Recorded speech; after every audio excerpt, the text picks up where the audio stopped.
Bonjour, bienvenue dans le Club Business Challenge SFR. À l'affiche cette semaine, Jean-Baptiste Descroix-Vernier, le président de Rentabiliweb. Bonjour. Et avec moi aujourd'hui, Gilles Fontaine, rédacteur en chef délégué à la rédaction de Challenge. Bonjour Jean-Baptiste Descroix-Vernier.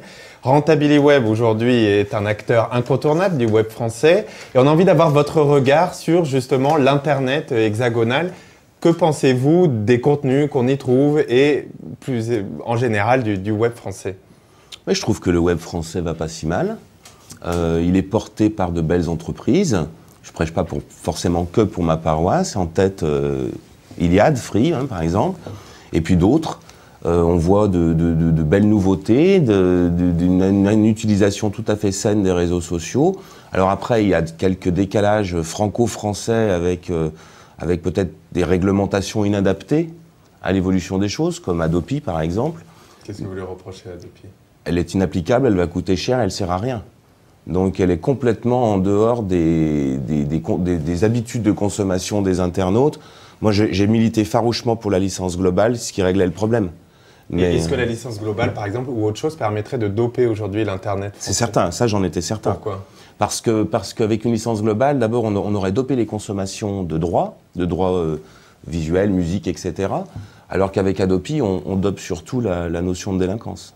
Alors regardons maintenant Rentabiliweb en particulier. Lors de la présentation de vos résultats, vous avez qualifié votre groupe de machine de guerre et c'est une expression qui a retenu l'attention de Gilles Fontaine. Absolument, une machine de guerre qui s'est renforcée récemment au cours de l'été avec deux belles acquisitions, le site d'information et de shopping d'Yves Rocher, et puis une régie pub Edencast. Vous êtes en guerre contre qui ? Contre quoi, Jean-Baptiste Descroix-Vernier ? C'est pas vraiment une guerre, c'est un combat. Je crois que le vrai terme, c'est celui-ci. C'est le combat de la croissance, c'est le combat de la progression, de la construction de l'avenir d'un groupe qui va bientôt fêter ses 10 ans de bilan et qui, chaque année, fait une croissance à 2 chiffres. Donc, effectivement, au bout d'un moment, ce groupe s'est structuré de façon plus intelligente, de façon plus mature. La bourse nous a d'ailleurs aidé à cela. Et le combat est loin d'être terminé, on en est au début de notre aventure. Et c'est vrai que vous affichez encore, vous venez de publier vos résultats la semaine dernière, vous affichez des taux de croissance aussi bien en termes d'activité qu'en termes de marge opérationnelle assez stupéfiants. Comment est-ce qu'on, dans la crise qu'on vient de traverser, alors c'est vrai que l'année 2009 était peut-être un point bas, mais vous avez plutôt bien traversé cette période un peu mouvementée. Comment ça s'est passé ? Oui, en 2009, on a fait un bilan qui était aussi en croissance à 2 chiffres, tant en bas de bilan qu'en haut de bilan. Ce qui est important pour nous, c'est que la croissance se continue de façon pérenne. Donc la course au chiffre d'affaires n'a jamais été l'un des objectifs de Rentabiliweb. Nous essayons toujours d'accompagner ce chiffre d'une rentabilité réelle, dans l'intérêt de nos actionnaires, dont je suis le premier d'ailleurs, et puis dans l'intérêt de la poursuite de l'activité de l'entreprise sur du long terme.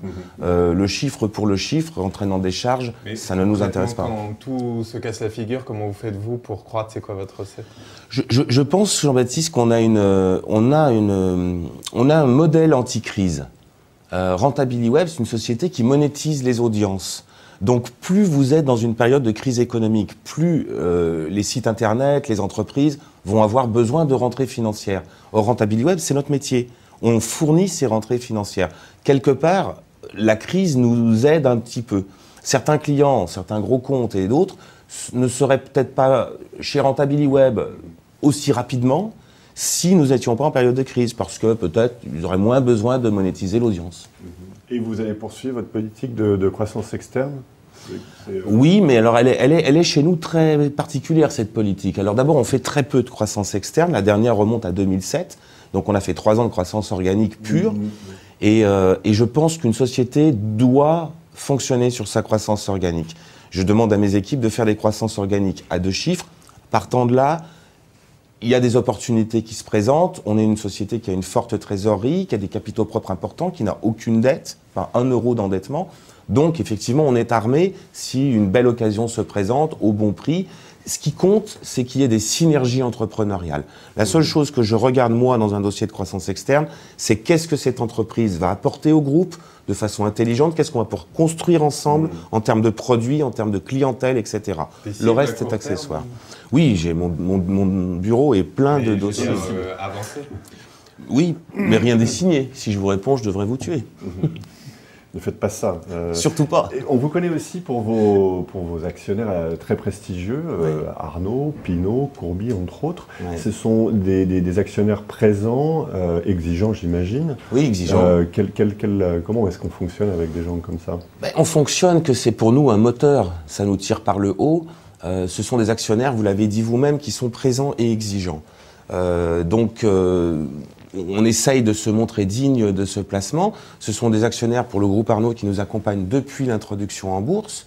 Donc ils ont déjà une plus-value qui aurait pu justifier qu'ils soient sortis 10 fois.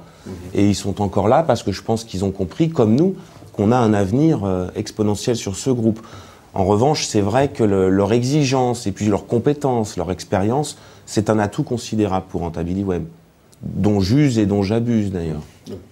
Je n'hésite pas à les appeler lorsque j'ai besoin de conseils, de mise en relation.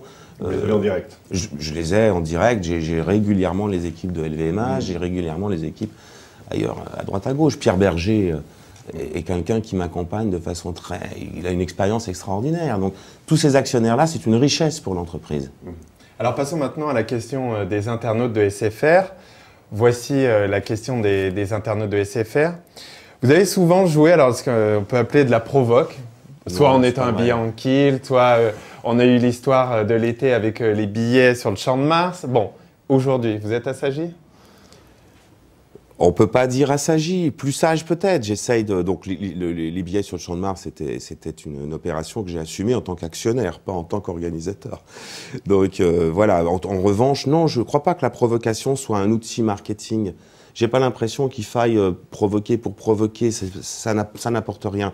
En revanche, est-ce qu'il faut normaliser tous les chefs d'entreprise dans un moule identique pour avoir des produits identiques, des ambiances identiques et des problèmes identiques dans toutes les sociétés? Je suis pas sûr non plus. Mais à côtoyer les Pinault et Arnaud, vous polissez? Mais écoutez, ils côtoient Galliano et d'autres et je crois pas que ça n'a rien à voir. Non, je suis resté exactement le même. Je suis pas en kilt parce qu'il faisait un peu froid ce matin. Merci infiniment Jean-Baptiste Descroix-Vernier d'avoir répondu à notre invitation et rendez-vous la semaine prochaine pour un nouveau Club Business Challenge SFR.